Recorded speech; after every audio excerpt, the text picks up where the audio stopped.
Hey everybody, MikeVonAwesome here, and I wanted to talk about my homebrew world in Dungeons and Dragons.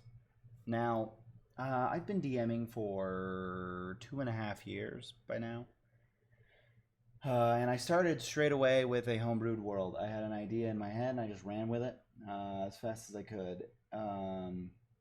But I decided to do, like in most things that I decided to do, I bite off way more than I can chew, and then I just kind of deal with it after the fact. So in my homebrewed world, I'm not going to go too far in depth with how everything is. I just want to talk about what it is necessarily. So a long, long time ago, in pre-recorded history, the planet was a gigantic planet. We're talking like Jupiter level, but not made of gas. It was just big, solid bastard that had all these different types of beings on it, and everybody kind of like had their own whole thing where, it's not that they didn't hang out with each other, it's just that they rarely hung out with each other. You typically had huge straits of just, these are goblins as far as the eye could see, here kobold as far as the eye could see. There was an event that predates most of recorded history. However, some of the different races that have lived a very long time have their own assumption of what it was.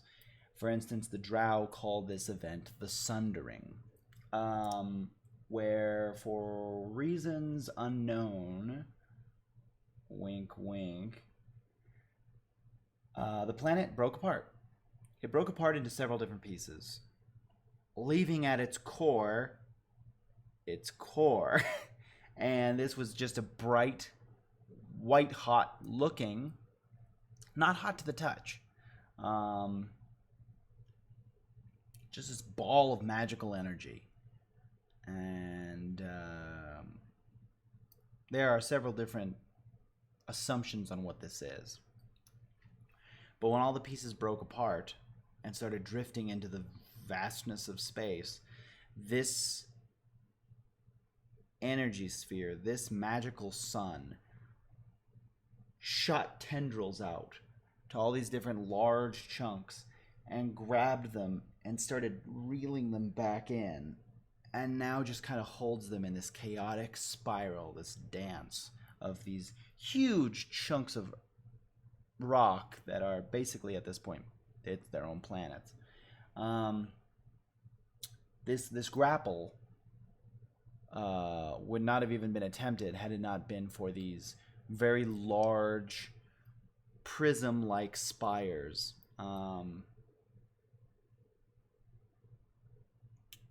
that probably sit 25 feet long on any one side, that meet up to a point and have just a small base at the top, that seem to use these as the anchor. That's what this magical power is grinding down onto, kind of thing, and just grasping as well as it could. So typically, more often than not, these planets have very weird day and night cycles.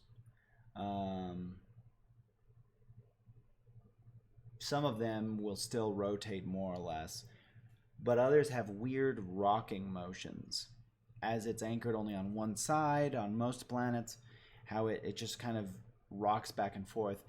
Most of the planets have one side that is more or less perpetual night, one side that is more or less perpetual day, with the differences being in the shape of the planet themselves. If we take, for instance, Wote is just a big water world. It grabbed most of what was an ocean at the time, so now this planet is completely surrounded by water. Easily 85% of this planet's water. So after the Sundering, pirates and amphibious creatures and amphibious monstrosities all did very well here. So those are the groups. After different species got just completely extinct due to the world being the way it was, those are the species that survived, that lasted the longest. You'll find a lot of tritons here. You'll find a lot of leviathans and aboleths, and just it's a water world. You know, you find what you find. Then you have planets like Perth. Perth is by all means a square. I mean, if you look at Perth on a cosmic scale, you're looking at a D6. And it's just anchored on one flat panel. So as it's just doing its rocking, the sun, from their perspective, moves in a star-shaped pattern. Here you'll find a lot of humans. There's a good amount of dwarves because there's one of the largest accumulation of dwarves is that planet, as well as the blue, I want to say, Dragonborn. I'm pretty sure the blue ones are located there as well.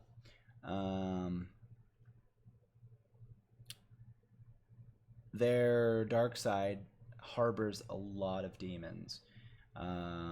They have a small community of were people because the lycanthropy virus is seen as a blight. So the people from the main town will just excommunicate those people and send them to the other side with the rest of the demons.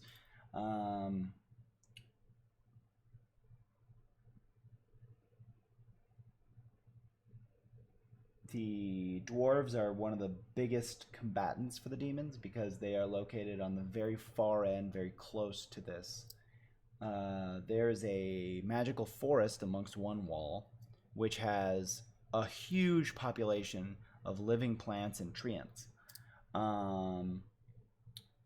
Nobody can really get very deep into this part of the planet because there is a lot of weird layer actions that that tend to stop most players. But there's a lot of interesting stuff there.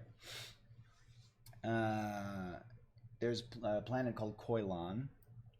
Not a lot of recorded history on that planet. It's very shrouded in kind of mystery. It's the planet where instead of a great axe, you know, you'll have like it uses all the Asian equivalent names. I can't remember what D&D calls that whole thing. But it tends to have like a real like oh, we don't have demons, we have Onis, but they have a lot of Onis. And so you'll find most of the fighters there are samurai. Most of their wizards are war wizards or even battle masters because it's all very Sun Tzu-y. And that's one of the few places where Yuan-Ti are known as a viable resource, just in their way to be so, you know, lizard folk too. There's a very good amount of them. Otherwise, you'll see like the Shatter Kai or different types of elves that are a little more mysterious in nature. Quazes is a whole planet that is riddled from wall to wall, labyrinth, surface, dungeonous levels. I mean, this planet is just a mega dungeon, would be an understatement. Umlaus is a planet of law. A lot of angels and other law-abiding creatures will live there. And they have a horrible underground as far as violence goes, as far as crime goes, because anything that can get away with crime on a planet full of law is like the highest criminal organizations. And then you have Scala, which is a single planet divided into 5 sections, each of which controlled by a tribe, each of which has wildly different let's see. Like the Knuckle tribe is primarily Goliaths and Yeti. They live in a giant snowbank. It's mountainous. The Falls tribe is lizard folk and Triton. It's all just mountainous, but it's all waterfall systems going down into oceans and stuff like that. The Redwoods is just forest, gigantic trees. That's owned by Tabaxi.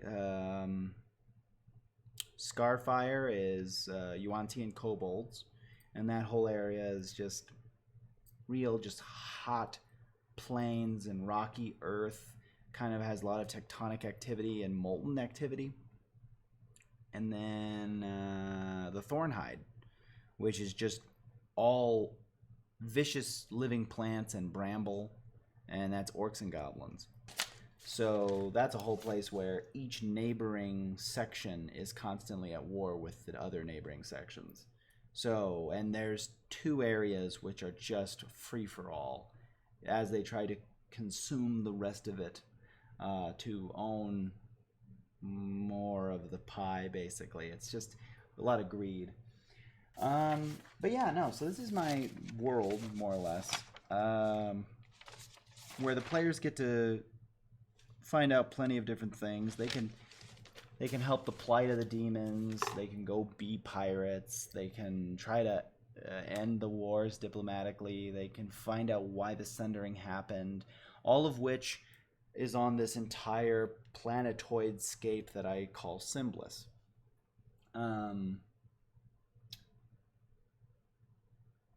But yeah, trying to figure out the origins, and everybody always has problems. As a DM, I very much enjoy that I made it this way, because now I know where my players' heads are at most of the time. I can tell if the players are trying to get to Woat, they want to be on that pirate life, they want to go in boats. Thank God for Ghost of Saltmarsh, which is way over there, because that's got a great resource for boat-on-boat action.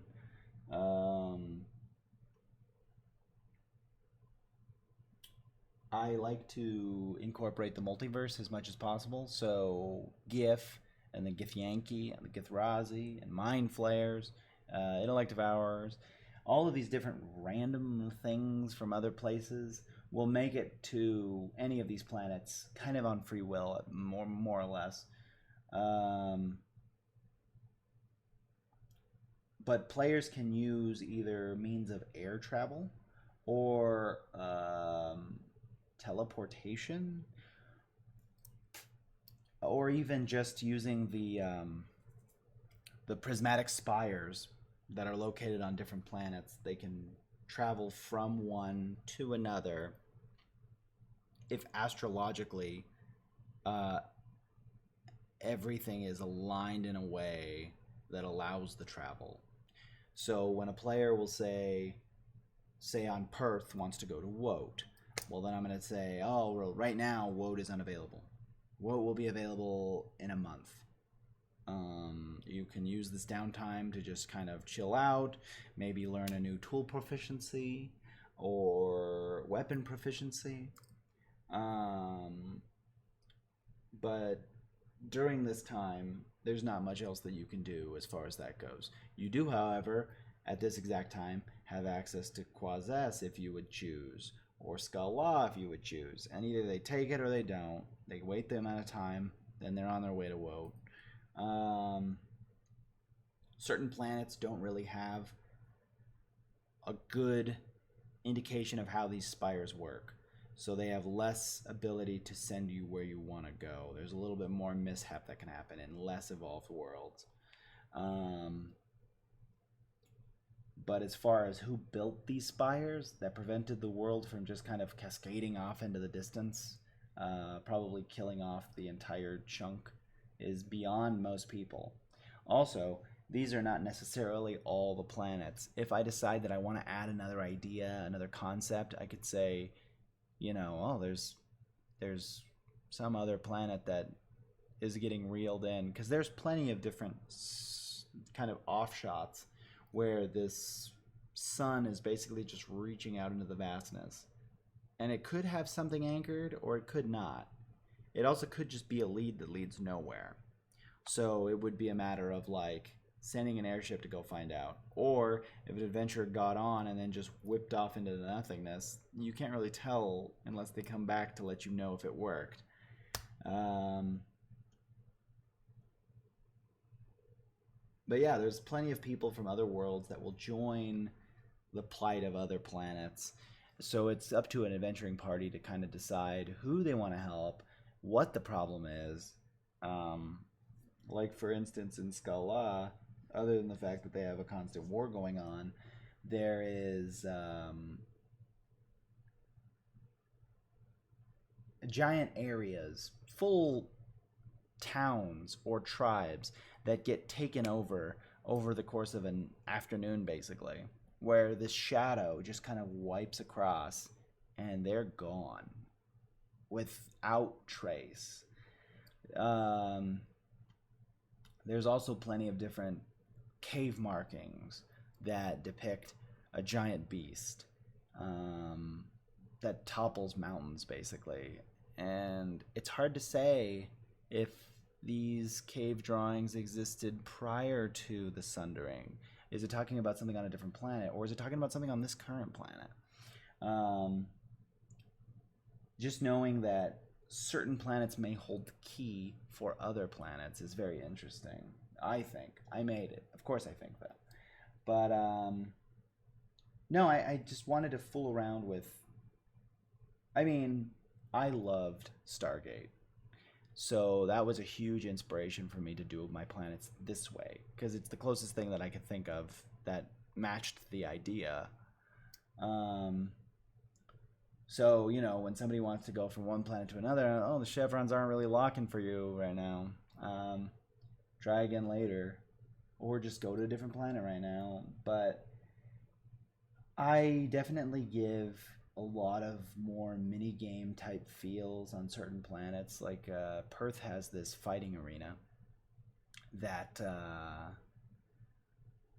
for an amount of coin will allow you to randomly generate a new body for the course of the battle, which is autonomous, but you can control it. So it allows my players to fight using the body of a Baelor, for instance, or an ancient black dragon.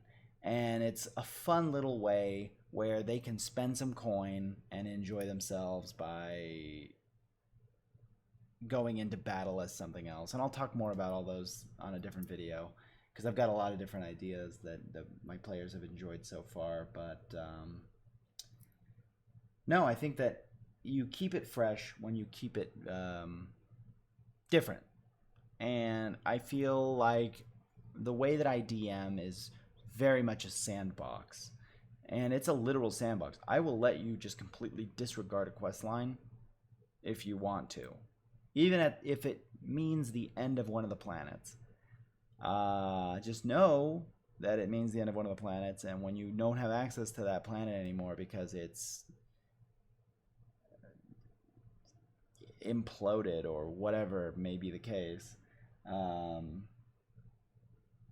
which I do. I have some world-ending events that need to be addressed at some point in time.